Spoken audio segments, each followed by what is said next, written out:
3 মাস। সুতরাং জনগণ কি চায় সেটা শোনেন, জনগণ কি চায় সেটা শুনেন।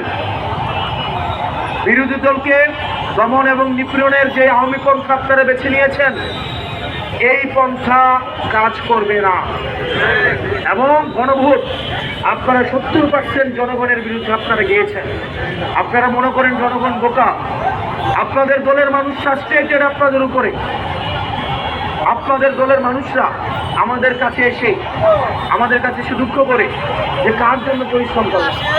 কিছুক্ষণ আগে ঝিনাইদহ এসছে, একটা জায়গায় কিছুক্ষণ অপেক্ষা করেছি, সেখানেও বিএনপির অনেক নেতা কর্মী এসে বলে গত 17টা বছর কার জন্য মামলা খাইলাম, জুলুম খাটলাম।